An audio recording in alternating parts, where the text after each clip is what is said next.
Perfecto, buenísimo. Bueno, hermanos, vamos a escuchar a Raúl, en primer lugar. Bueno, ¿cómo están, hermanos? Yo quisiera arrancar leyendo el Salmo 19, que tiene que ver claramente con lo que vamos a estar viendo en estas 2 semanas, que va a tener 2 partes, sobre la doctrina de la palabra de Dios. Y vamos a ver en el Salmo 19 que nuestro Señor, en su tremenda sabiduría, nos ha mostrado. Esto también está en la lectura que se le fue dada adicional en el grupo de teología sistemática, lo habrán leído. Me hacen pulgar y lo leemos. Perfecto. Dice: los cielos cuentan la gloria de Dios, y el firmamento anuncia la obra de sus manos. Un día emite palabra a otro día, y una noche a otra noche declara sabiduría. No hay lenguaje, ni palabras, ni es oída su voz. Por toda la tierra salió su voz, y hasta el extremo del mundo sus palabras.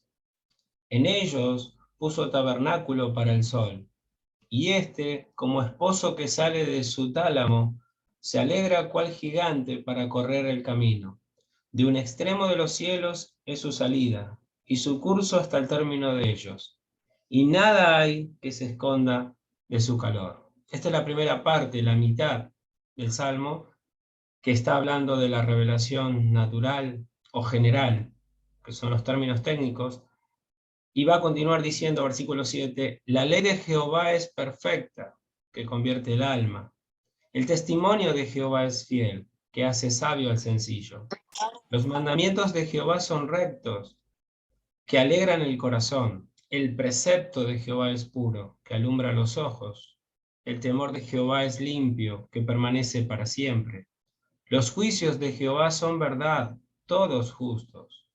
Deseables son más que el oro, y más que mucho oro afinado, y dulce más que miel, y que la que destila del panal. Tu siervo es además amonestado con ellos, en guardarlos hay gran galardón. ¿Quién podrá entender sus propios errores? Líbrame de los que me son ocultos. Preserva también a tu siervo de las soberbias, que no se enseñoreen de mí. Entonces seré íntegro y estaré limpio de gran rebelión. Sean gratos los dichos de mi boca y la meditación de mi corazón delante de ti, oh Jehová, roca mía y redentor mío. Hermanos, acá en el Salmo 19 podemos ver, como algunos teólogos le llaman, los dos libros de Dios. Los dos libros de Dios. El primer libro es su creación. Su creación es lo que toda persona, por eso es revelación general, toda persona tiene contacto con la creación de Dios. Los cielos cuentan la gloria de Dios, el firmamento, las montañas, la persona. Todo es un mar de mensajes. Si bien no hay una voz, hay un mar de mensajes. Con el correr del estudio de estas 2 semanas vamos a comprender un poquito más con claridad cuál es el mensaje que se extrae de la creación, pero del versículo 7 en adelante es la revelación especial. La revelación especial es la que Dios inspiró a los hombres y les dio un mensaje glorioso. Y esta ley es perfecta, y también con el correr de estos 2 estudios vamos a ver lo que se extrae de la revelación especial. Y es especial, y algunos le llaman también que es para sus escogidos, porque al fin y al cabo es necesario nacer de nuevo para comprenderla y recibirla. Entonces, quería hacer nada más que estos 2 cortes, bien claro, del Salmo 19, que nos habla de una revelación general, que Dios les ha hablado a todas las personas, los cielos, todos están contando la gloria de Dios. Se puede sustraer 2 o 3 cosas que Dios dice claramente y es suficiente para que todo el mundo sea condenado. Pero después hay una revelación especial que es necesaria, la cual es autoritativa, la cual es inerrante, la cual es clara, la cual es realmente suficiente para nuestra salvación. Entonces, hermanos, el Salmo 19 nos va a sumergir, y seguro que con su hermano mayor, el Salmo 119, nos va a estar acompañando en estas dos reuniones. Amén. Tengo solamente de decirle que el Señor les bendiga, que abra nuestro entendimiento, podamos recibir estos libros de Dios, podamos comprender qué nos dice Dios con todo lo que ha hecho, y, y demos la gloria por la revelación especial que nos ha llegado a nuestras vidas. Amén. El Señor les bendiga. Los dejo con el hermano Esteban. Amén. Bueno, hermanos, ¿se acuerdan? La semana pasada vimos qué es la teología sistemática, ¿no? Esto de la teología es el conocimiento de Dios, ¿no? Es el estudio de Dios. Estamos conociendo a Dios, estudiando a Dios, y como toda ciencia, la teología tiene un método, y su método es la recolección de información, ¿no? La teología va a recolectar información y la va a analizar, la va a comparar, la va a filtrar, la va a agrupar, va a ser todo un proceso, todo un análisis, y ese análisis va a arrojar conclusiones, ¿sí? Es lo que habíamos visto. ¿Y cuál es la fuente?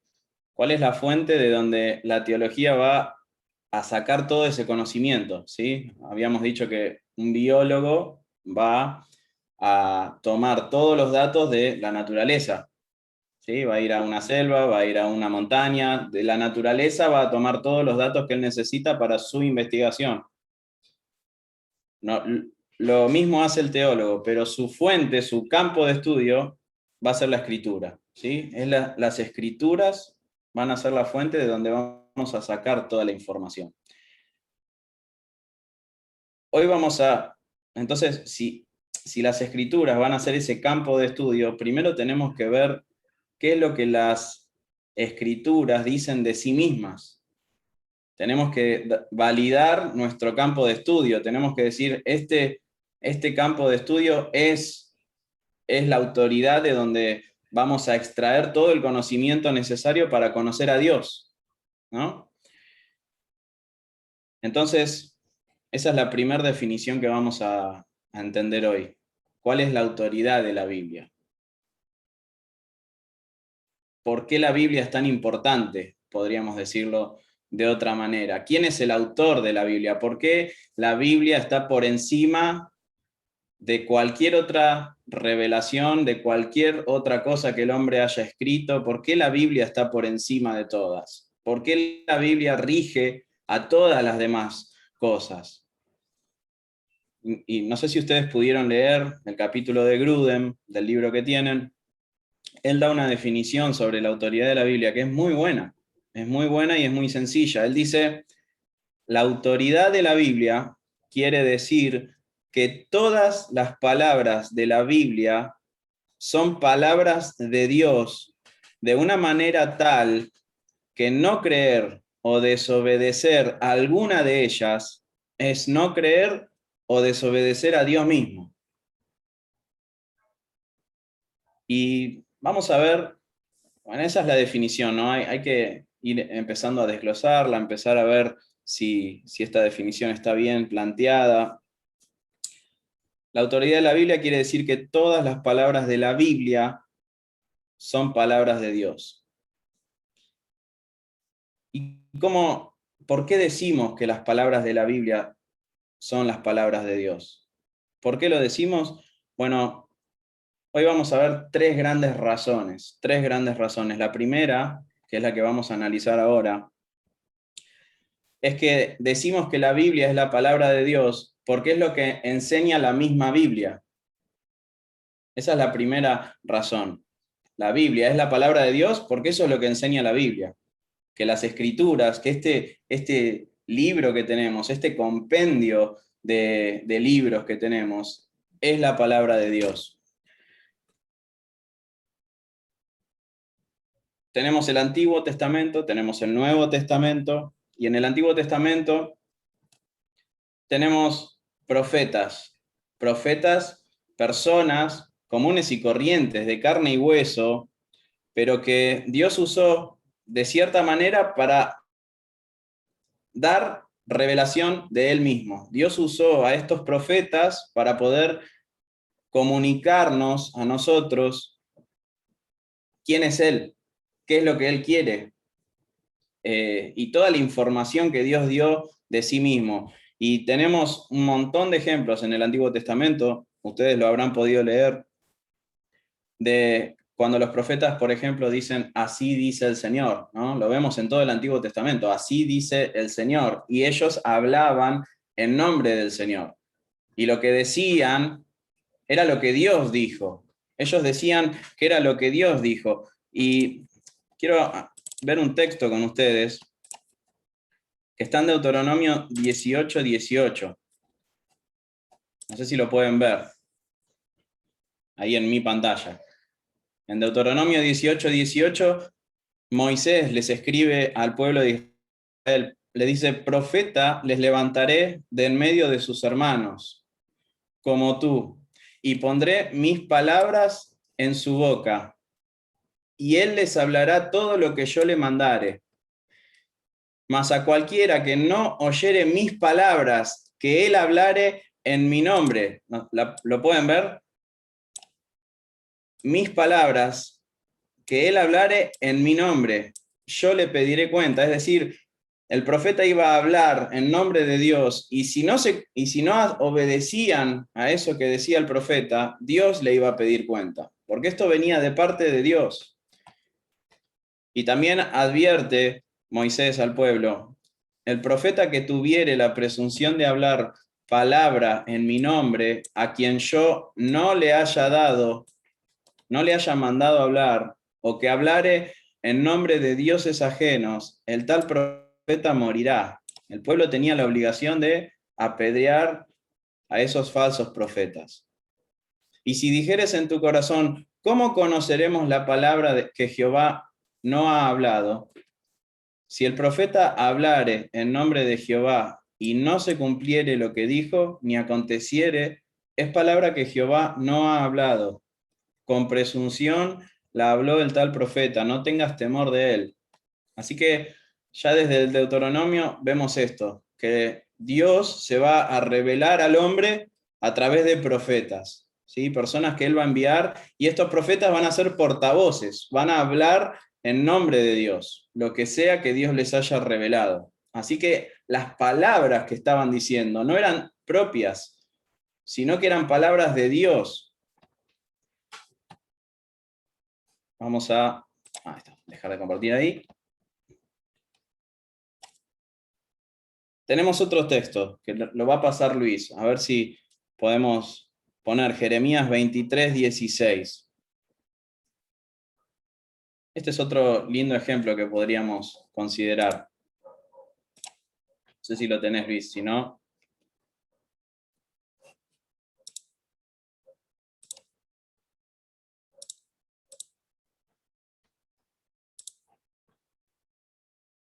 Ahí está.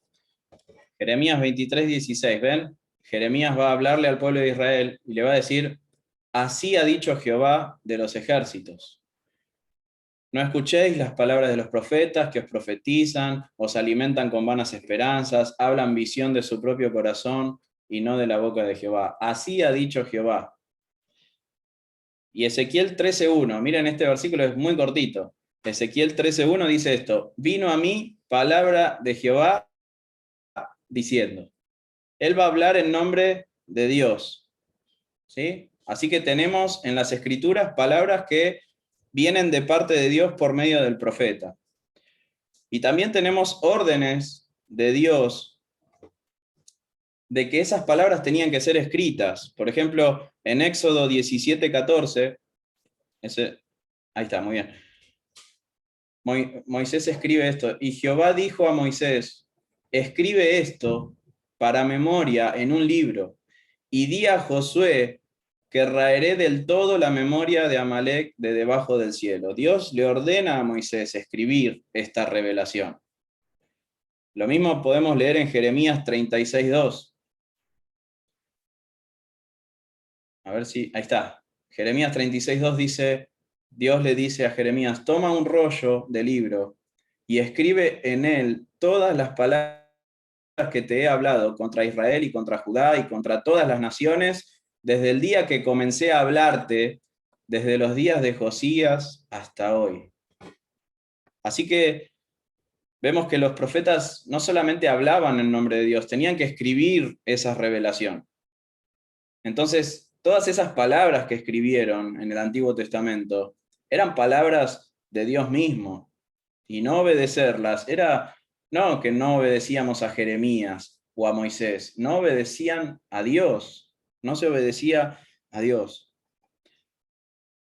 Así que eso tenemos en el Antiguo Testamento. Hay grandes porciones en el Antiguo Testamento que nos dicen que es Dios mismo el que mandó a escribir, que es Dios mismo el autor del Antiguo Testamento. Pero también tenemos ejemplos en el Nuevo Testamento, ¿sí? Y estos ejemplos quiero compartirlos con ustedes uno por uno porque todos son importantes. Primera de Corintios 14:37, por ejemplo. Esto lo escribe Pablo. Miren lo que dice. Si alguno se cree profeta o espiritual, reconozca que lo que os escribo, lo que les escribo, son mandamientos del Señor, no son de Él. Acá tenemos a Pablo hablando en nombre del Señor, ¿sí? En nombre de Dios.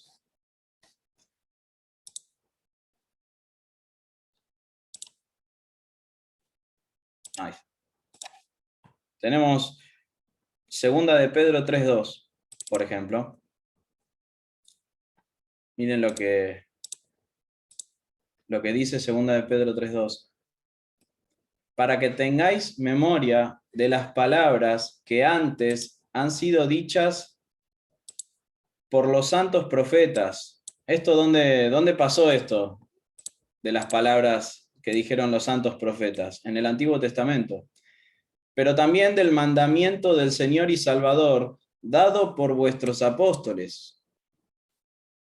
Tengan memoria de lo que el Señor y Salvador les comunicó por vuestros apóstoles. Así que otra vez vemos cómo ellos hablaban en nombre de Dios, también en el Nuevo Testamento. Es decir, que lo que tenemos escrito, el autor final de la revelación es Dios, ¿sí?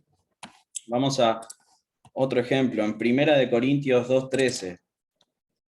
Dice, lo cual también hablamos, no con palabras enseñadas por sabiduría humana, sino con las que enseña ¿quién? El Espíritu Santo, el Espíritu de Dios. No hablamos nuestra propia sabiduría, nuestra sabiduría humana. Hablamos lo que nos dice el Espíritu Santo, lo que enseña el Espíritu Santo, acomodando lo espiritual a lo espiritual. Seguimos, tenemos Primera de Tesalonicenses, capítulo 4, versículo 15. Dice, por lo cual os decimos esto en palabra del Señor. Esto no es una ocurrencia de Pablo. Y miren lo que Pablo va a decir, que nosotros que vivimos, que habremos quedado hasta la venida del Señor, no precederemos a los que durmieron. ¿De dónde sacó Pablo esta información? Bueno, esto es palabra del Señor. Él está siendo un portavoz del Señor. Y toda esta revelación que está escribiendo, el autor de esa revelación, el autor final es Dios, no es Pablo. ¿Vamos bien? ¿Se va entendiendo? ¿Hasta acá? ¿Vamos bien? Perfecto. Vamos a otro ejemplo, en 2 Corintios 2:17. Dice, miren, este es un texto muy importante. Estaba en la lectura. Dice Pablo, pues no somos como muchos que medran falsificando la palabra de Dios, sino que con sinceridad, como de parte de Dios y delante de Dios, hablamos en Cristo. Este mensaje del Evangelio, este mensaje de Cristo, no era una ocurrencia de Pablo. Esto venía de parte de Dios, dice. Él estaba hablando de parte de Dios.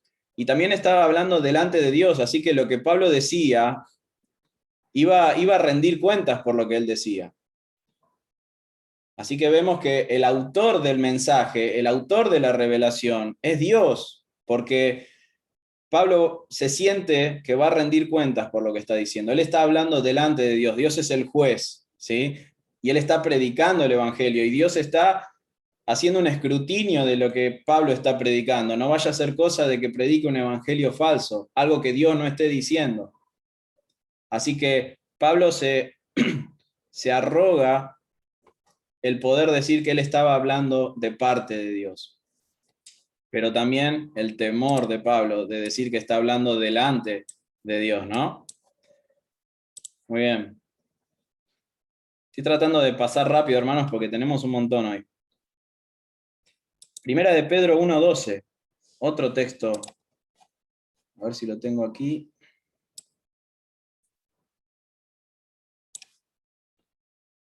Primera de Pedro 1:12, dice, Pedro está hablando de los profetas del Antiguo Testamento, y miren lo que dice Pedro. A estos, a los profetas del Antiguo Testamento, se les reveló que no para sí mismos, sino para nosotros, administraban las cosas que ahora os son anunciadas por los que os han predicado el Evangelio. ¿Y quién es el autor? Por el Espíritu Santo enviado del cielo. Cosas en las cuales anhelan mirar los ángeles. ¿Cuál es el mensaje? El Evangelio. ¿Quiénes lo predican? Los hombres. ¿Pero quién es el autor? El Espíritu Santo enviado del cielo. Muy bien.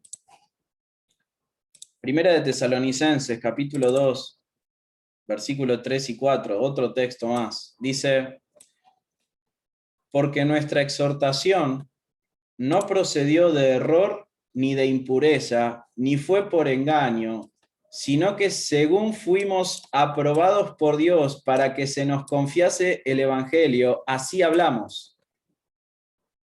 ¿Lo ven? ¿Lo pueden ver? ¿Pueden ver lo que Pablo está diciendo? La exhortación que le estamos dando no viene de nuestro corazón impuro, ni viene para engañarlos a ustedes, sino que fuimos aprobados por Dios para que se nos confiase el Evangelio. Y esto es lo que hablamos, lo que Dios nos confió. Muy bien.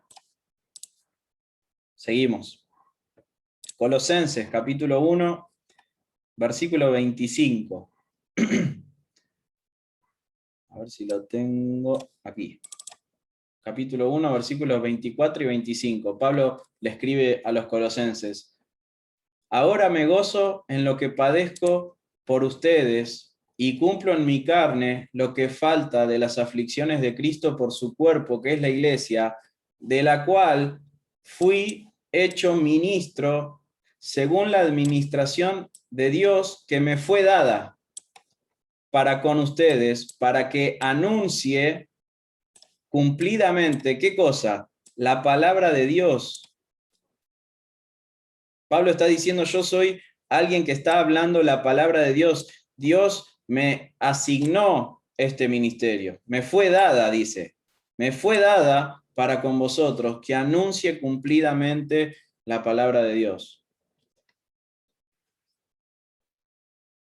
Muy bien.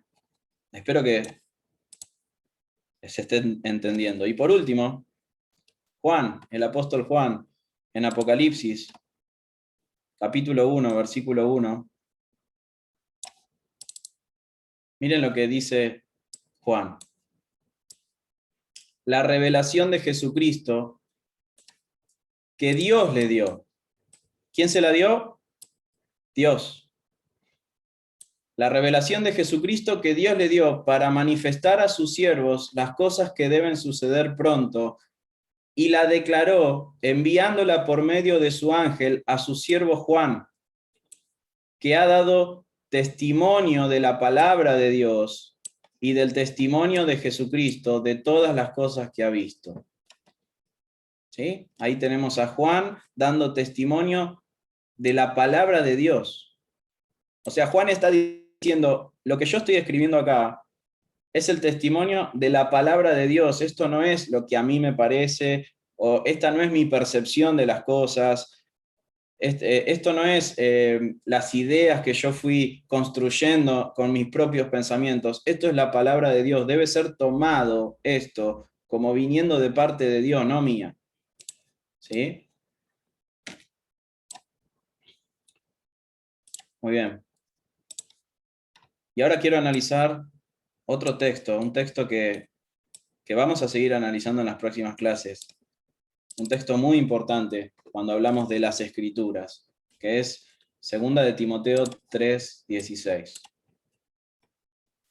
Este texto es clave, hermanos. Dice, toda la Escritura, toda, no una parte, toda la Escritura, o sea, lo que está escrito, es inspirada por Dios. Esta palabra es tan importante. Toda la Escritura es inspirada por Dios y útil para enseñar, para redarguir, para corregir, para instruir en justicia. Y cada vez que los autores del Nuevo Testamento nombran esta palabra, escritura, se están refiriendo al Antiguo Testamento. ¿Sí? En el Nuevo Testamento, cada vez que Jesús habla de las Escrituras, cada vez que los apóstoles hablan de las Escrituras, esto es las Escrituras del Antiguo Testamento, ¿no? Y le dice Pablo a Timoteo que toda la Escritura, toda, es inspirada. Y esta palabra la tienen ahí, Luis las está poniendo, que es deopneustos. Deopneustos. Toda la Escritura es deopneustos. Viene del mismo aliento de Dios, está exhalada por Dios, es el mismo aliento de Dios. No hay, como si no hubiese intermediarios. Así la debemos tomar. Así debes tomar este libro, Timoteo, le está diciendo. Las Escrituras son el aliento mismo de Dios. Dios es el autor final de la Biblia. ¿Sí? Los hombres hemos sido medios nada más. Hemos sido el lápiz de Dios, pero el autor de esto es Dios. Así que toda la Escritura es inspirada por Dios. Y vamos a ver qué alcance tiene esta escritura, pero esto va a venir en las próximas clases, no ahora. Lo que quiero que entendamos es que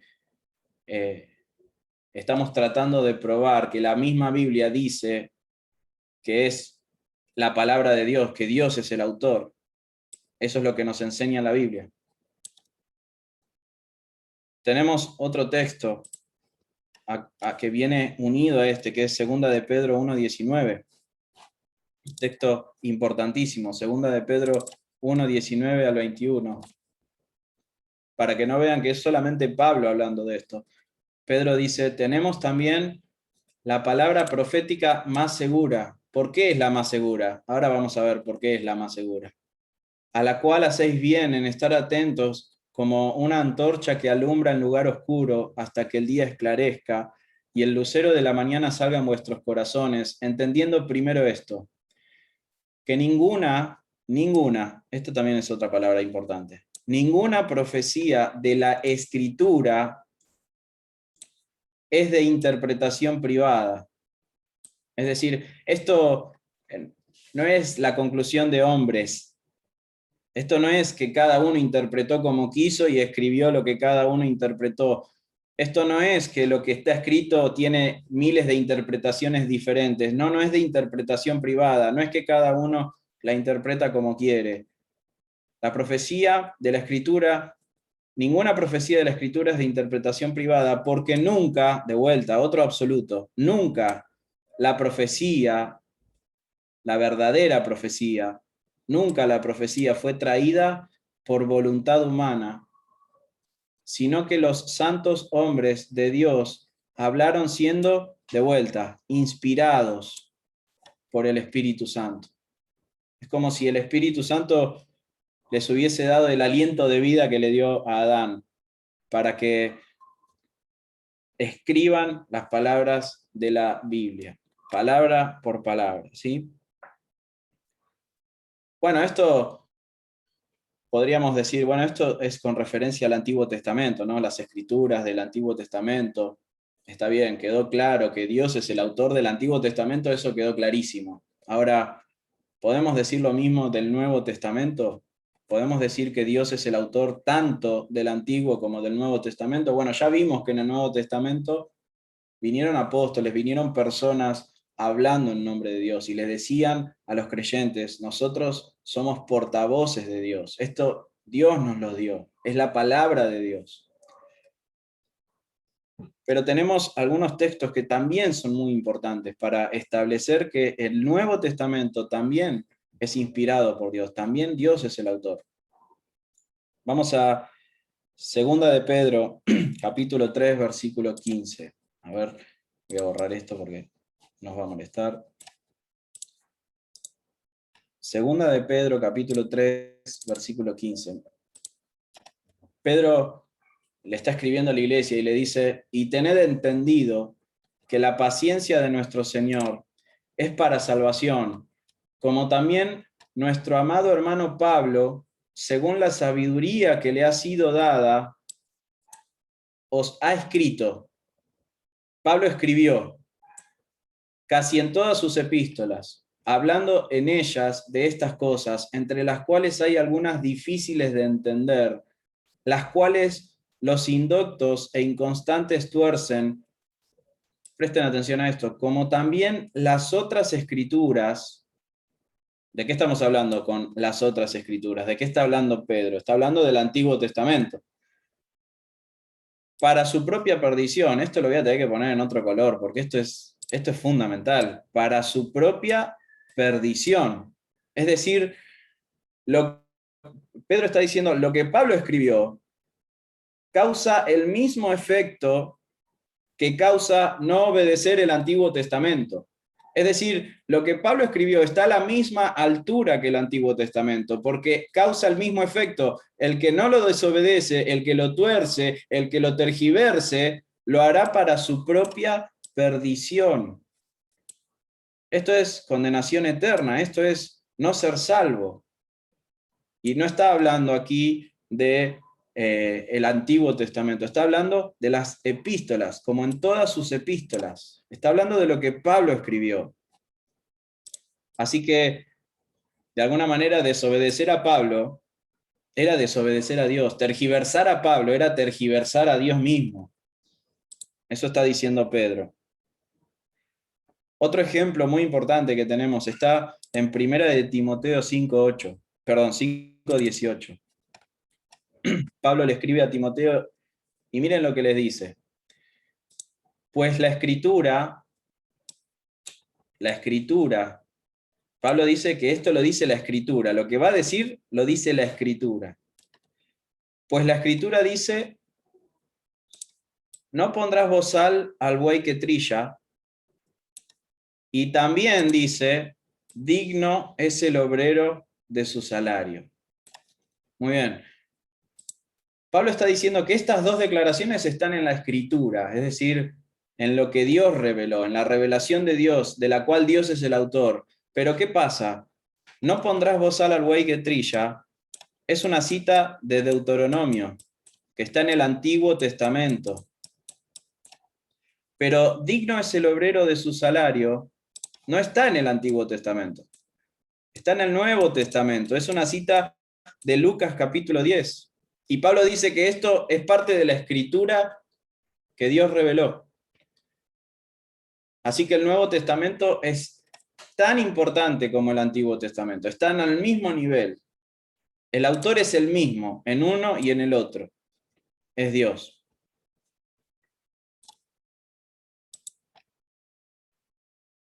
¿Hasta acá se entendió, hermanos? ¿Hasta acá se entendió? Muy bien. ¿Qué estamos diciendo con que Dios es el autor de las escrituras de la Biblia? Estamos diciendo, esto es algo muy importante también, no estamos diciendo que la Biblia contiene la palabra de Dios. No estamos diciendo que podemos encontrar lo que Dios nos quiso revelar en las páginas de las escrituras. Estamos diciendo que las páginas de las escrituras son la palabra de Dios. cada J, cada tilde. Miren, por ejemplo, lo que Moisés le escribió al pueblo de Israel en Deuteronomio 28.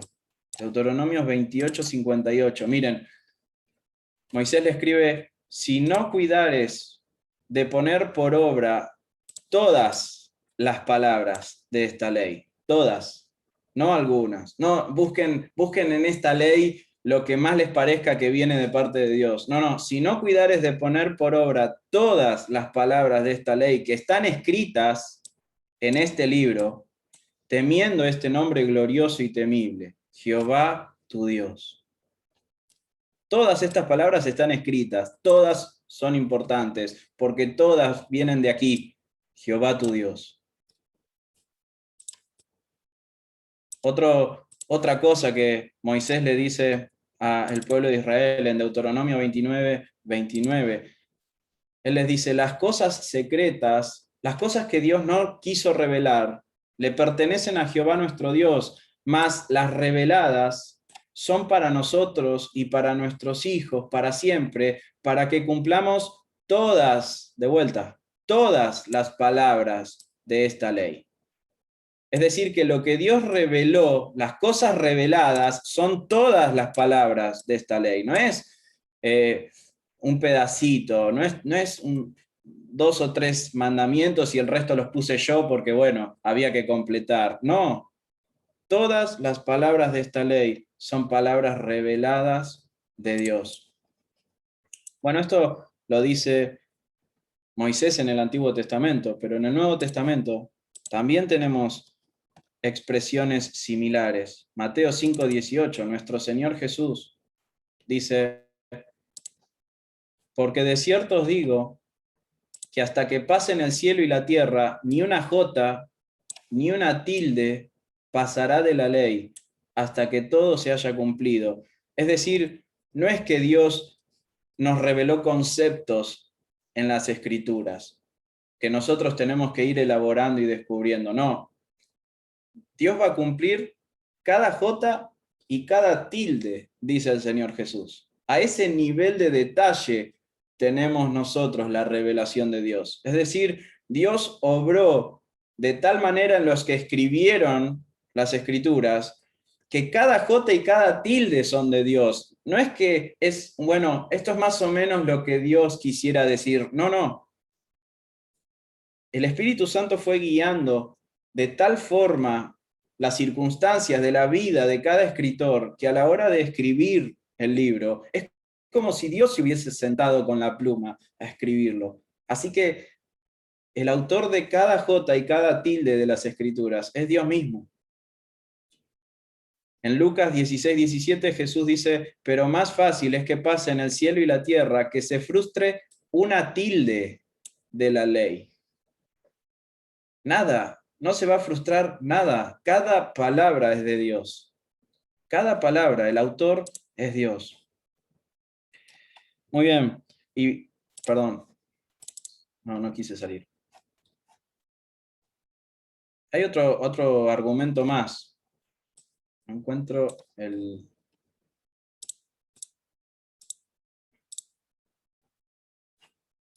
Ahí está. Hay otro argumento más que tenemos que ver, hermanos. Y es que no somos autores de la Biblia. No somos los hombres los autores finales de la Biblia. Miren lo que Dios nos dice. Yo puse ahí una Biblia y puse al principio, en el medio y al final, porque hay 3 textos. Dios 3 veces en la Biblia, una vez al principio, una vez en el medio y una vez al final, nos dice lo mismo. En Deuteronomio 4:2 dice, no añadiréis a las palabras que yo os mando, ni disminuiréis de ellas, para que guardéis los mandamientos de Jehová vuestro Dios, que yo os ordeno. No agregues ni quites nada, porque esto no es nuestro. En Proverbios 35, en la mitad de la Biblia, otra vez Dios aparece y nos dice, toda palabra de Dios es limpia. Él es escudo a los que en él esperan. No añadas a sus palabras, para que no te reprenda y seas hallado mentiroso. Y después al final, el último texto de la Biblia, para cerrar, para sellar definitivamente toda la revelación de Dios. Dice en Apocalipsis 22, 18, yo testifico a todo aquel que oye las palabras de la profecía de este libro. Si alguno añadiere a estas cosas, Dios traerá sobre él las plagas que están escritas en este libro. Y si alguno quitare de las palabras del libro de esta profecía, Dios quitará su parte del libro de la vida y de la santa ciudad y de las cosas que están escritas en este libro. Así que Dios es el autor de las Escrituras. Espero que haya quedado claro. Amén. Dios es el autor de las Escrituras. Así que la Biblia es la autoridad máxima porque Dios es el autor y Dios es la autoridad máxima. La autoridad de la Biblia viene porque Dios es la autoridad absoluta, la autoridad máxima. Muy bien, esto es lo que la Biblia dice de sí misma.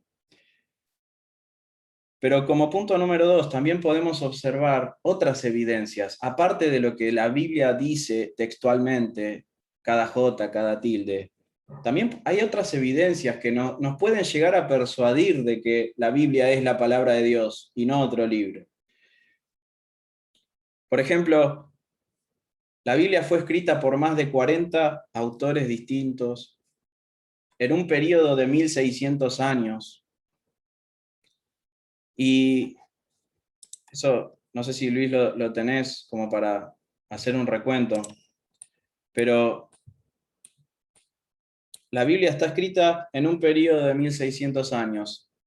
60 generaciones se tardó en escribir la Biblia. Más de 40 autores distintos. Los autores escribieron en diferentes lugares, en diferentes regiones del mundo, en diferentes, ¿cómo se dice? En diferentes continentes. Escribieron estos autores, estos más de 40 distintos, escribieron con diferentes estados de ánimo. Jeremías escribió Lamentaciones en una profunda desesperación y angustia, y hay salmos escritos en la cúspide de la alegría. Así que con diferentes estados de ánimo, los que escribieron eran de diferentes clases sociales, con diferentes trasfondos culturales. Algunos eran políticos, otros eran guerreros, otros eran rabinos, otros eran campesinos. ¿Y cuál es el resultado de toda esa variedad de posibilidades, ¿no? ¿Cuál es el resultado final? Bueno, ahí Luis nos va a mostrar una imagen que quería que todos veamos. El resultado final es esta imagen. ¿Qué es lo que estamos viendo? Bueno, voy a tratar de explicarla. ¿Ven esa línea blanca que está abajo? ¿La pueden ver? Esa línea blanca que es medio irregular. Bueno, esa línea blanca son cada capítulo de la Biblia. No sé si ven ahí en el medio, hay una línea blanca que es más larga. Ese es el Salmo 119. Y todas esas líneas de colores que ustedes ven arriba son referencias cruzadas entre capítulo y capítulo. La Biblia tiene más de 63.000 referencias cruzadas, es decir, estos 40 hombres escribieron como si una sola persona lo hubiese escrito, como si fuese una sola mente la que estuvo detrás. Y nadie se contradice, nadie está diciendo algo que el otro negó. O sea que después de 1600 años, personas totalmente distintas unas de otras, que ni siquiera se conocieron entre sí, llegaron a escribir un libro que tiene este nivel de correlación entre capítulo y capítulo, este nivel de relación entre unos y otros. Esto, por supuesto, esto no nos dice que este libro es la palabra de Dios, pero es una prueba evidente de que este libro no es común, no es un libro común y corriente. Yo me olvidé lo que desayuné esta mañana, hermanos, y estas personas escriben cosas con años y años de diferencia, escriben cosas que sucedieron años y años atrás, y aún así esto parece una sola línea de pensamiento, una sola mente detrás, ¿no? Bueno, las escrituras no solamente tienen este nivel de relación, este nivel de, digamos, de congruencia, de coherencia. Además, ¿qué libro ha producido vidas transformadas?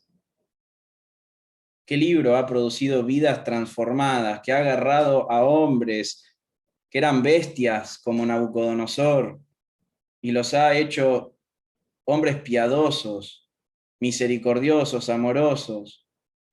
¿Qué libro ha transformado tanto la vida de los hombres como este? Ninguno. Así que los frutos que produce este libro también nos dan indicios de que esta es la palabra de Dios. Otra evidencia es que los temas que la Biblia toca no son temas triviales: qué vamos a comer, de qué color vamos a pintar la casa. La Biblia habla de los temas más fundamentales de la existencia humana: quiénes somos, de dónde venimos, a dónde vamos, qué pasa después de la muerte, quién es Dios, quién nos creó, cómo nos creó. Todas esas interrogantes tan difíciles que uno se pondría a decir cualquier pavada. La Biblia los trata con un nivel de coherencia imposible de igualar. Entra en todos los temas más controversiales de la existencia humana y siempre sale ilesa, siempre tiene razón. Y todo lo que dice es coherente. Y por último, otra evidencia que podríamos agregar a esto es que han tratado de destruir la Biblia desde que empezó a existir y no han podido hasta el día de hoy. Y han querido quemarla y han querido proscribirla y no han podido. Así que todas estas evidencias podríamos decir que nos pueden llegar a persuadir de que la Biblia es la palabra de Dios, pero no alcanza, hermanos, no alcanza. No alcanza que la Biblia misma diga que es la palabra de Dios, tampoco alcanza que veamos todas esas evidencias. O sea, podemos entender intelectualmente que la Biblia dice que es la palabra de Dios. La pregunta es cómo llegamos a creer que es la palabra de Dios. ¿Cómo llegamos a creer que la Biblia es efectivamente la palabra de Dios? Bueno, eso es imposible para nosotros. Solamente si el Espíritu Santo nos convence, vamos a poder creer todo lo que les acabo de decir. Una cosa es saberlo. Cualquier ateo puede llegar a saber todo lo que les acabo de decir. Ahora, de ahí a creerlo, hay un abismo que el corazón del hombre no puede sondear. Creer que la Biblia es la palabra de Dios es una obra del Espíritu Santo. Miren lo que nos dice 1 Corintios 2:14. 1 Corintios 2:14. Pero el hombre natural no percibe las cosas que son del Espíritu de Dios, porque para él son locura y no las puede entender porque se han de discernir espiritualmente. Se necesita el Espíritu Santo para poder entender las cosas que son de Dios, ¿sí? Para poder creerlas, para poder asumirlas, para poder vivirlas. El hombre natural no percibe las cosas que son del Espíritu de Dios. Y las Escrituras las había inspirado ¿quién? El Espíritu de Dios. En Hechos 16:14, por ejemplo, dice: entonces una mujer llamada Lidia, vendedora de púrpura de la ciudad de Tiatira, que adoraba a Dios, estaba oyendo, y el Señor abrió el corazón de ella para que estuviese atenta a lo que Pablo decía. Fue el Señor el que abrió su corazón. De otra manera no hubiese entendido nada, no lo hubiese podido creer. Lo hubiese entendido el mensaje, pero de ahí a creerlo, eso es una obra que el Señor tiene que hacer. Miren lo que dice Jesús en Juan 16. Juan 16:13. Pero cuando venga el Espíritu de verdad, Él os guiará a toda la verdad. ¿Quién nos va a guiar a la verdad? Él, el Espíritu de verdad. Si Él no nos guía a toda verdad, si Él no nos lleva a que podamos llegar a la verdad y creerla y vivirla y hacerla nuestra, es imposible para nosotros, ¿sí? Así que todo esto que hablamos es imposible de creer si el Espíritu Santo no hace la obra. Ustedes leyeron, Grudem dice, una cosa es afirmar que la Biblia afirma ser la palabra de Dios, otra es convencerse de que estas afirmaciones son verdad. Nuestra convicción suprema de que las palabras de la Biblia son palabras de Dios nace solamente cuando el Espíritu Santo habla a nuestro corazón en las palabras de la Biblia y mediante esas palabras. Entonces, conclusión de esta primera parte que nos llevó mucho tiempo porque era muy importante. La conclusión es que la Biblia es la palabra de Dios y por ende es la autoridad final. Autoridad final en fe y en práctica, en lo que creemos y en lo que vivimos. Es la autoridad final. Toda nuestra vida debe estar sujeta a las Escrituras. ¿Hay otras autoridades aparte de la Biblia, hermanos? ¿Hay otras autoridades que pudieran guiarnos? Sí, hay otras. Por ejemplo, las confesiones de fe. Por ejemplo, los comentarios bíblicos. ¿Son autoridad? Sí. ¿En qué sentido? Solamente si se ajustan a lo que dice la autoridad final, que es la palabra de Dios. Es decir, nosotros podemos leer una confesión de fe como la de Westminster que vimos la semana pasada, o la confesión bautista de fe, y todo lo que esas confesiones digan que sea igual a las Escrituras, tienen autoridad sobre nosotros. ¿Por qué? Porque surgen de las Escrituras. Entonces, la autoridad final, la autoridad absoluta, que está por encima de todas, es la Biblia, es la palabra de Dios. Y todas las demás autoridades deben estar sometidas a esa autoridad. Ningún comentarista, a ver, nosotros la otra vez habíamos, Jorge, en uno de los sermones, ¿se acuerdan que él habló de William Barclay? Y William Barclay decía un montón de cosas que fácilmente podríamos tirarlas abajo con lo que dice la Biblia. Entonces, ¿a quién le creemos? William Barclay es una autoridad para nosotros y es una autoridad en tanto y en cuanto se ajuste a lo que dicen las Escrituras, porque la autoridad final, la que define todas las cosas, es la palabra de Dios. ¿Puedo leer a William Barclay? Por supuesto, pero no puedo creer lo que William Barclay dice si no coincide con lo que la Biblia dice. Muy bien. Vamos a pasar al segundo tema. Decimos que la Biblia tiene autoridad porque es la palabra de Dios y Dios es soberano, Él es la autoridad absoluta. Así que todo lo que Él diga es autoritativo. Decimos que la Biblia tiene autoridad porque es la palabra de Dios, porque la autoridad de la Biblia se deriva de la autoridad de Dios. Bueno, del mismo modo, decimos que la Biblia es infalible e inerrante, porque ¿quién es infalible e inerrante? Dios. Es decir, Dios no nos puede revelar algo que vaya en contra de su carácter. Si Él es infalible, si Él no falla, si Él nunca erra, no nos puede revelar algo que falle o que erre.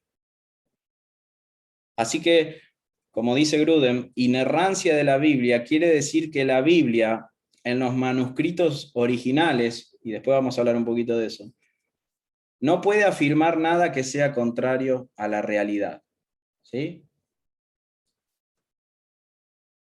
Hay un debate entre si la Biblia es infalible o es inerrante o es infalible e inerrante.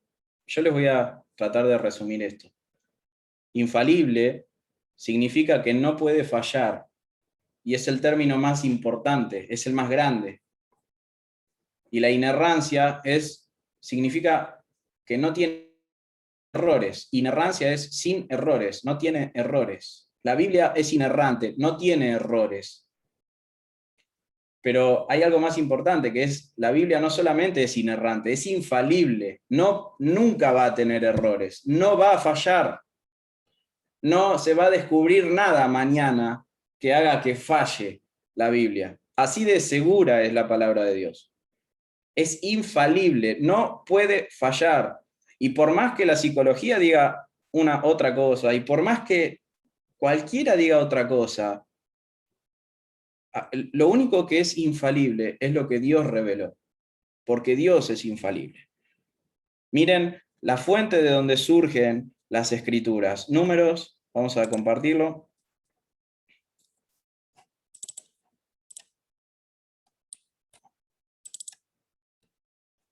Nuestra Biblia, las escrituras, surgen de este ser, que es Dios.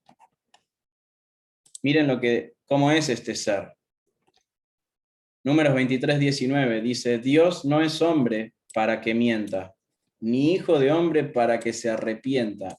Él dijo, y no hará, habló, y no lo ejecutará. Este es el autor de las escrituras. No miente. Todo lo que dice es verdad. No, pero la ciencia dice, lo que Dios dice es verdad. Tarde o temprano va a quedar clarito, establecido, que la Biblia tenía razón.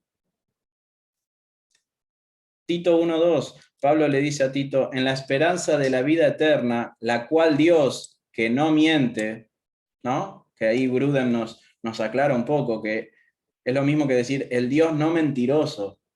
Ese es nuestro Dios, el Dios que no miente, el no mentiroso.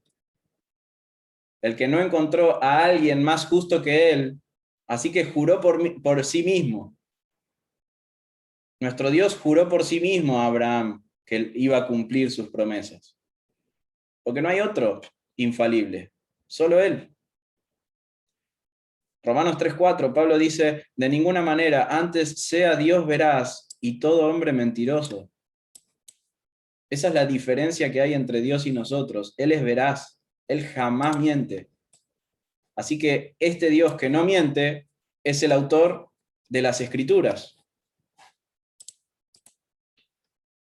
Así que si el autor de las Escrituras no miente, la Biblia también es inerrante.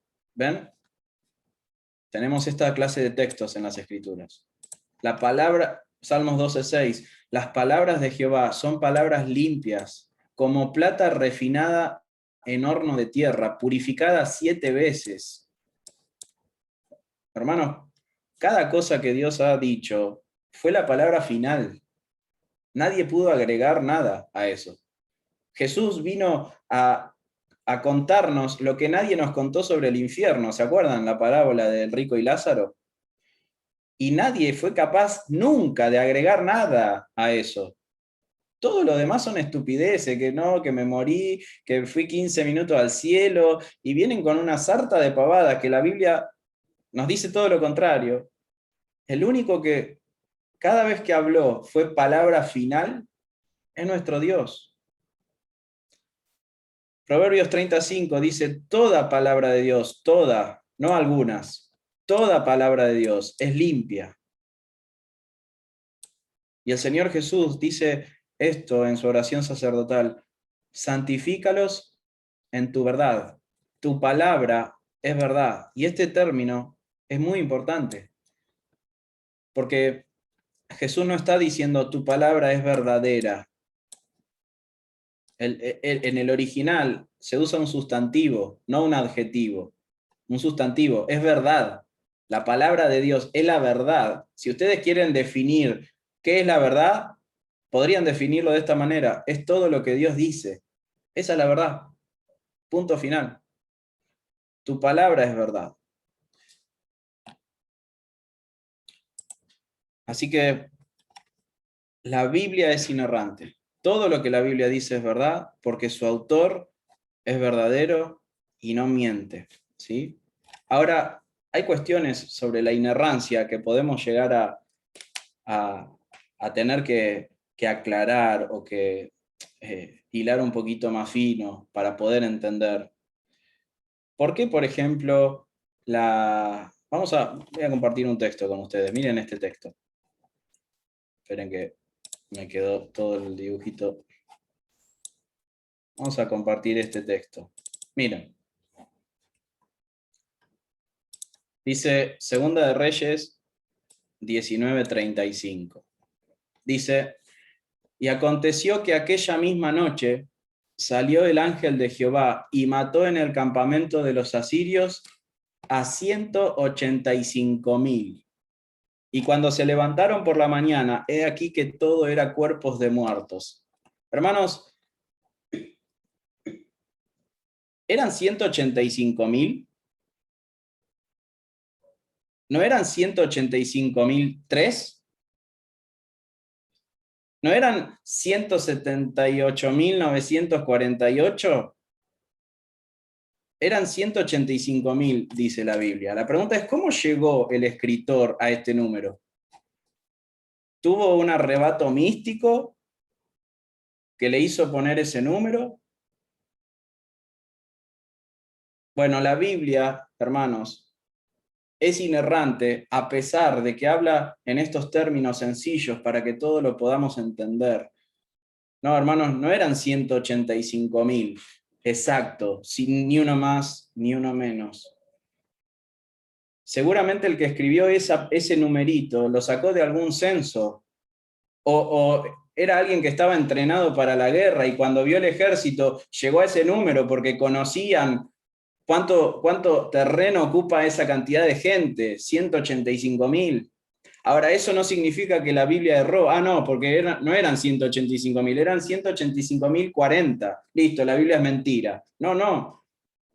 ¿Cuál es la intención del autor cuando nos está diciendo 185.000? El autor está queriendo ser preciso, exacto en sus números, porque él dice, no, si no escribo bien este número, esto no es la palabra de Dios. No, él está escribiendo en el lenguaje del pueblo para que todos entiendan. ¿Y cuál es la intención del autor? ¿Qué hubiese pasado si ese texto, en vez de decir 185.000, hubiese dicho, y mató en el campamento de los asirios a 14? Fácil de comprobar, pocas personas. ¿Qué es lo que nos está diciendo el autor con decir 185.000? Bueno, termina este versículo diciendo, he aquí que todo era cuerpos de muertos. Lo que nos está diciendo el autor es, miren la magnitud del poder de un solo ángel, que había 185.000, seguro que había 185.000 personas, y los mató a todos, no dejó títere con cabeza, un solo árbol, un solo ángel. Pero no podemos decir que la Biblia es inerrante, no podemos decir que la Biblia erró, que mintió en ese dato. El autor, el que escribió ese texto, seguramente habrá escuchado cuántos eran, seguramente habrá visto en algún censo, seguramente habrá visto el campo de batalla y habrá llegado a esa conclusión porque era alguien preparado para la guerra. Y entonces habló a todo el pueblo de Israel, le escribió este texto para que vean la magnitud del poder del ángel de Dios. Es decir, la Biblia puede hablar en este lenguaje común y corriente del vulgo y ser inerrante. No está errando en lo que está diciendo. Cuando estemos en el cielo le vamos a preguntar al Señor, ¿cuántos eran en realidad? Y ahí nos va a decir el número exacto, porque Dios lo sabe. Pero para nosotros, para poder entender lo que estaba pasando ahí, ese número es suficiente para nosotros, para que veamos la magnitud. Otras cosas que hacen ruido a la inerrancia, no a nosotros, sino a los escépticos, es que la Biblia a veces hace citas libres. Por ejemplo, Pablo cita cosas que estaban en el Antiguo Testamento y no las cita literalmente. Y capaz que le cambió una palabra, pero no cambió el sentido de la frase. El sentido es el mismo. No es que tuvo que ir al rollo de Malaquías a ver, para no equivocarme en una palabrita, a ver. No, él citó, parafraseó lo que decía Malaquías, y todos hacían lo mismo, y todos lo entendían, y todos sabían a qué se refería. Pero eso no significa que la Biblia erró o mintió, porque tenemos dos textos que son similares, pero no son perfectamente iguales. No, no cambia el sentido de lo que expresa la palabra de Dios. Otra de las cosas que tiene la Biblia en cuanto a la inerrancia es que a veces pareciera que hay errores gramaticales en la Biblia. Empieza Génesis capítulo 1 diciendo, en el principio Dios creó los cielos y la tierra, ¿no? Capítulo 1. Y dijo Dios, y él dijo. Pero después en el capítulo 2 dice, hagamos al hombre a nuestra imagen. ¿Cómo hagamos al hombre? Si en el principio era Dios, uno, singular, y ahora hagamos. Entonces los escépticos dicen, no, ¿ves que se contradice? Acá en el 1 era una persona, acá en el 2 es plural, hay más de una persona. Eso no significa que sea errante la palabra de Dios, porque la palabra de Dios nos va a enseñar a medida que va avanzando la Biblia, que Dios es 3 personas y un solo Dios. Así que ese hagamos es muy importante ahí. Parece un error, sí, pero no lo es. El Señor Jesús dice, ninguno puede, ya se me fue la cita. Nadie viene al Padre si no es por mí. ¿Cómo nadie viene al Padre? Nadie va al Padre, es lo gramaticalmente correcto. Nadie va al Padre si no es por mí. No, Jesús dice, nadie viene al Padre. ¿Es un error? ¿La Biblia se está equivocando? No, es correcto. Aún ese error es correcto. Porque el Señor, Él, el que me ha visto a mí, ha visto al Padre. Así que venir a Él es venir al Padre. Pero bueno, hay ciertas personas que han surgido a lo largo de la historia que se llaman la alta crítica, ¿no? Se hace llamar así ese grupo de personas escépticas. Algunos de ellos se hicieron llamar cristianos, que quieren tirar abajo la infalibilidad de la Escritura, ¿no? Como que la Biblia tiene errores. La Biblia dice cosas que no son verdad, pero siempre que han tratado de derribar la Biblia, la Escritura, Dios ha hecho que la palabra de Dios se defienda a sí misma. Les voy a dar un solo ejemplo de los cientos que podríamos dar. Los papiros que tenemos de las Escrituras, antes de los años 90, tenían 300, 400 años de diferencia. Por ejemplo, Juan escribió en el 60, bueno, el papiro más cercano a esa fecha era del 400, por ejemplo, ¿no? Ojo, de Aristóteles había 800, 1200 años de diferencia.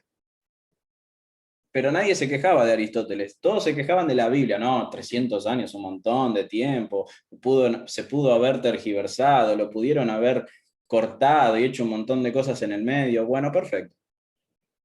No, y que la Biblia es dudosa, nadie duda de Platón, nadie duda de Aristóteles, pero dudan de la Biblia. ¿Qué pasó? Iba corriendo ese debate, ya todos habían dicho, listo, la Biblia es mentira. Aparece un beduino en el desierto, paseando sus camellos, y se le dio por tirar una piedra adentro de una cueva, y escuchó que se rompieron unos cántaros de barro. ¿Qué había dentro de esos cántaros? Rollos, papiros.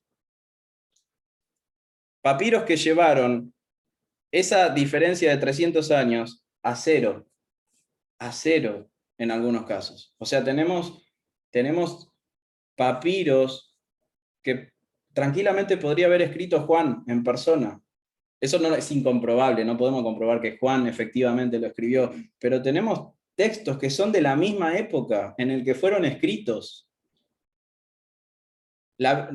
ningún documento histórico está tan respaldado como las Escrituras. No existe. Si vamos a tirar abajo las Escrituras, tenemos que tirar abajo toda la historia de la humanidad, porque nada está más respaldado que la Biblia.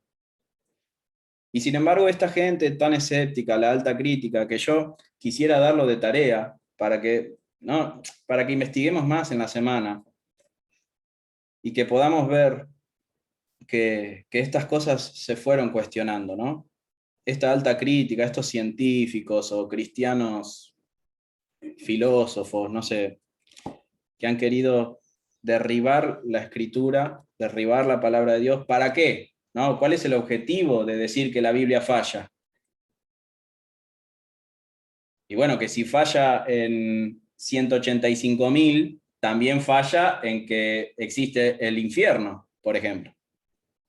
Si falla en que, bueno, los jebuseos o los eteos no existieron, si falla en ese datito histórico, bueno, entonces también falla en la salvación por el Señor Jesucristo, porque falla. Esa es la intención detrás. No, ¿vieron esas listas que leemos en el Antiguo Testamento? El Jebuseo, el Amorreo, el esto, el Ebeo, Eo, todos los Eos. Bueno, se les ocurrió eso mismo también. ¿Ven? No sabemos nada de este pueblito. La Biblia es mentira. ¿Qué pasó al poco tiempo? Descubrieron quiénes fueron los reyes, qué comían, cómo se bañaban. ¿Por qué? Porque la Biblia no falla, es infalible. Todo lo que dice es verdad. Y si dice un nombrecito chiquito, ese dato es correcto. Y si toma de otras ciencias, como la biología, como la astronomía, como la cultura, datos de la cultura, en todo dice la verdad. Así que, hermanos, estas son las primeras cuestiones de esta doctrina de la Biblia. La Biblia es la autoridad final porque Dios es la autoridad final y la Biblia es inerrante e infalible porque Dios es inerrante e infalible. Amén. Muy bien. Raúl, no sé si querés agregar algo más. Gracias, Esteban. Solamente me gustaría, para cerrar, no sé si alguien quiere comentar algo, primeramente. Si a alguien le quedó alguna duda, alguna pregunta. Sé que se ponen nerviosos si direcciono las preguntas, entonces les voy a dar con libertad. Que ustedes me puedan decir si hay alguna inquietud, si algo no comprendieron, si el término inerrancia quedó claro. La Biblia no tiene errores, se le puede acusar de que no habla bien gramaticalmente, pero todos sabemos que después nos damos cuenta que el Señor es el creador del idioma. Somos soberbios, ¿eh? De este lado queremos ir a decir al Señor cómo se debe hablar. Él, el que creó el idioma. Así somos en todas las cosas. Pero bueno, escucho a alguien que se anime, alguien que tenga alguna inquietud, lo puede hacer. Si no, me gustaría a mí terminar después con una lectura de la revista Time del año 1974, de un 30 de diciembre, cuando hizo un análisis sobre la Biblia. Quiero contarle algunas cositas que dijo. Los escucho. ¿Alguien alguna pregunta?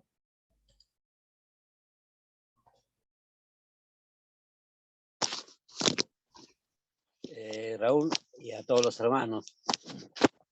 Hay Sí, una José. palabra que siempre tenemos que tener en cuenta también, que la palabra, como hoy sí ya lo está afirmando en todo lo que estamos creyendo, que es inerrante, es infalible, no cambia y se mantiene siempre firme, que nosotros tendríamos que temblar a la palabra de Dios, como dice Dios en el profeta Isaías, allá en el 66, se muestra como es la grandeza que dice el cielo es el trono, que la tierra es el...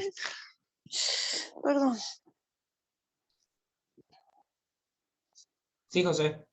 Sí, que el cielo es el trono y la tierra el estrado de los pies, que él creó todo, pero que él va a mirar solamente al que es humilde, pobre y que tiembla a su palabra para sacarnos la soberbia, para decirle sí, Señor, como dice, toda la palabra es tan rica como está estudiando ahora, para ir viendo todo eso de acuerdo con Él, no someternos a, uno no está con Dios, sino que se somete a Él en la rectitud de su palabra. Amén. Amén, José. Y qué bueno saber que este Dios está sujeto a sus atributos también, ¿no? Porque hoy estábamos viendo justamente el carácter de Dios es el reflejo de su palabra, pero ¿cuántas veces nosotros, por falta de datos, por falta de conocimiento, por falta de estudio, llegamos a la conclusión que la Biblia puede no ser cierta en algunas partes, ¿no? Más de uno llegó a alguna conclusión medio rara. Y bueno, puede ser que acá esté equivocada, bueno. Y hermano, si está equivocado en un punto, por más que sea pequeño, puede estar equivocado en lo más importante que es nuestra salvación. Realmente Y atar a la palabra de Dios, a los atributos de nuestro Dios, nos da paz, nos da seguridad. No miente, no puede fallar, todo lo que quiere hacer lo hace, no se arrepiente, no es que dice una cosa, me equivoqué. Ustedes saben que la gente de ciencia todo el tiempo está pateando el tablero y volviendo a empezar, porque ha descubierto nuevas cosas, porque ha agregado nuevos avances de la tecnología para comprobar nuevas cosas, y están todo el tiempo. Ahora, la Biblia hace 2000 años que Dios la dejó de la misma manera a que la escrutinien. Es una invitación de Dios a todas las generaciones. Yo me lo imagino a Dios sentado en su trono diciendo, bueno muchachos, vengan. Si quieren venir, que vengan. Y vienen, no es que no vienen. Déjenme que les lea lo que dice la revista Time en el año 1974, hablando de la Biblia. Yo se las leo, y con esto vamos a estar terminando. Dice, la amplitud y sofisticación y diversidad de todas estas investigaciones bíblicas, dice la revista, es asombrosa, pero plantea un interrogante. ¿Ha convertido la Biblia en algo más creíble o menos creíble? O sea, si la ciencia a la Biblia la hace creíble o no.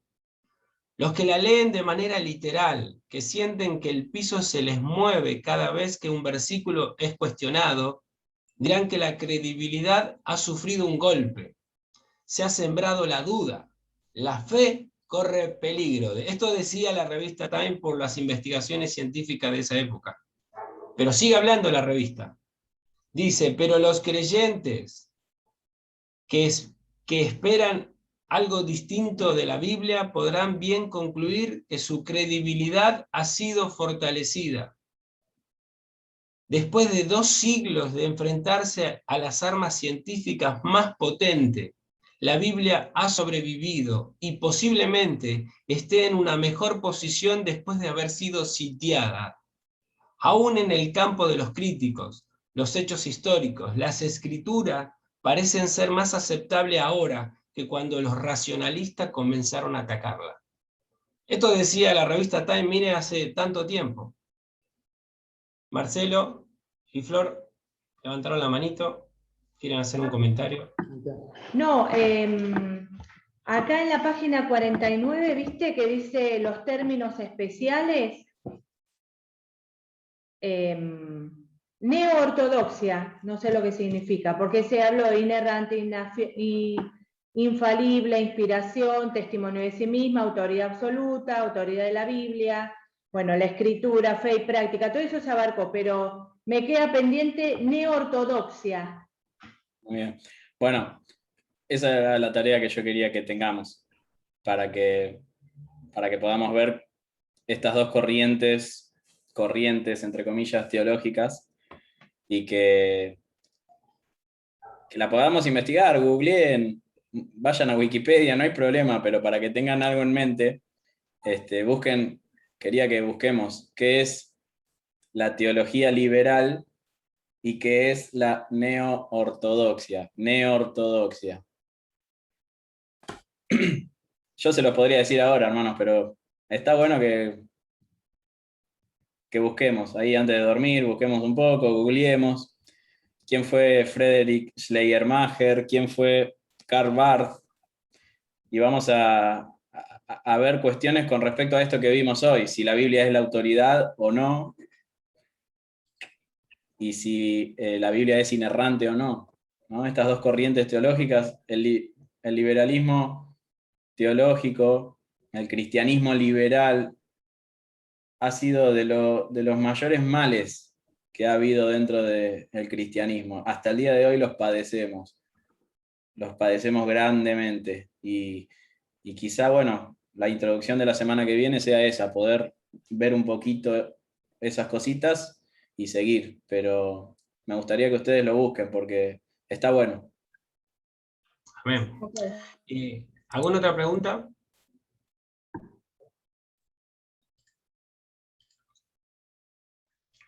Quiero decir.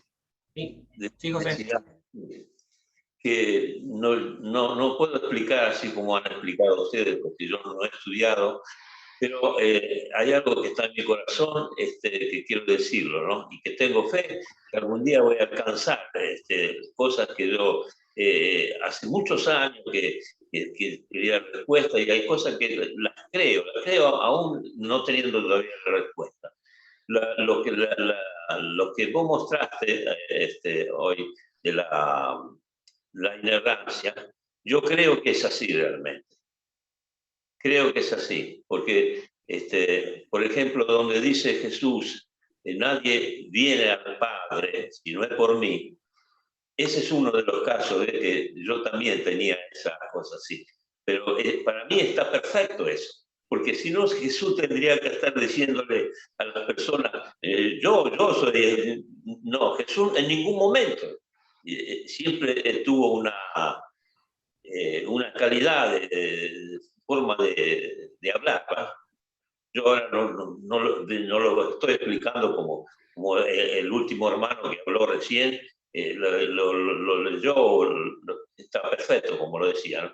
Pero yo creo que ustedes me entienden lo que yo quiero. Y yo tengo me entusiasma esto, porque sé que algún día voy a alcanzar este entendimiento, no sé si en plenitud, pero voy a salir del estado actual y voy a entender, se va a ampliar más mi entendimiento, y es necesario que se amplíe. Amén, José, tal cual. Amén, amén. El hermano Luis levantó la mano. Una pequeña curiosidad, porque mucha gente está tratando de denostar y de invalidar la Biblia en sí, y traen argumentos científicos y todo, pero hay algo que no conocen, que la otra vez descubrí y está muy bueno, y se llama que la ciencia también tiene fallas insalvables. Es insalvable, como por ejemplo si ustedes buscan ahora en YouTube o después un video que se llama "Las matemáticas tienen una terrible falla". Ahí hablan como el sistema matemático que conocemos no se puede confiar, es inconfiable, es incompleto y es incomprobable. Ustedes léanlo eso, y abajo de las matemáticas y abajo de toda la ciencia están estas increíbles incongruencias. Igual cuando yo lo vi dije, no puede ser, es increíble. Así que después, cuando tenga tiempo y tenga mucha curiosidad, vayan a verlo. Muy bien. Cuando nosotros nos referíamos a Esteban cuando daba y mostraba pruebas por fuera de la Biblia que pueden generarte una mayor comprensión, la Biblia no necesita nada. Nada. Pero aún nuestro Señor, cuando decía, si no creéis a mis palabras, creed por mis obras. Muchas veces somos tan duros, saben que somos tan malos de corazón, que nos cuesta creer las palabras sencillas de nuestro Dios. Bueno, la próxima semana viene este tema, de que la palabra de Dios es clara. Esto va a venir también a romper algunas estructuras de algunos, que sería bueno como cuerpo, que dejemos de decir la Biblia es imposible, no se puede entender, es difícil. La barbaridad que están diciendo de nuestro Dios, hermano, cuando decimos eso, ¿eh? Ni se imaginan lo que están diciendo cuando dicen que la palabra de Dios es imposible, es difícil. Dios dice totalmente lo contrario, que hasta un niño la puede comprender. Entonces, miren todas las cosas que todavía tenemos que ir sanando de nuestra doctrina. Nosotros tenemos un grupo con los hermanos que se llama Sana Doctrina. Yo pienso que es para recordarnos todo el tiempo que tenemos que ser sanos doctrinalmente. Amén. Si no hay más preguntas, me gustaría que oremos. Me gustaría pedirle a Leo López que nos pueda despedir en oración. Agradecer al Señor por la enseñanza. Estamos puntuales, estamos entregando la reunión a 2 minutos antes de 1:30. No pueden decir nada, tenemos palabra. Nos estamos pareciendo a la Biblia. Leo, gracias. Bueno, oramos, hermano. Padre del cielo, Señor, te agradecemos, Padre, porque tú, Señor, has descubierto nuestros ojos, Padre, y estamos pudiendo ver, Señor, cosas increíbles, Padre, aprendiendo, Señor, de tu palabra. Gracias, Señor, porque tú eres perfecto, Señor, todo lo haces perfecto, Padre. Y todo sea para tu gloria, Dios, que podamos aprender, Señor, con tu Padre, para poder enseñar también, Señor, lo que estamos aprendiendo, Señor, de la manera correcta, Padre. Señor, sin altanería, Padre, sin orgullo, Señor, sino comprendiendo que es tu palabra, que es tú el que habla, Señor. Te amamos, Dios, te agradecemos tanto, Dios, por la oportunidad que tenemos. Dios, ayúdanos, Padre, a poder aprovecharla, Dios, a poder esforzarnos, Dios, con el tiempo, Dios, una semana, Padre. Te pido, por favor, Dios, que tú nos ayudes a organizarnos, Padre, para poder comprender mejor, Dios, este libro que estamos aprendiendo, Señor, en tu palabra, Señor. Te amo, Dios, te agradezco por lo bueno que eres, Señor, con todos nosotros. Bendice a cada uno, Señor, a cada uno en su casa, su familia, Padre, que podamos hacer luz, Señor, y poner por obra, Padre, todo lo que aprendemos. Te amo y te agradezco por todo, Señor. Despídenos con tu paz, Señor, en el nombre de Jesús. Amén y amén. Amén. El Señor les Bueno, bendiga a todos. Dios les bendiga. Nos vemos.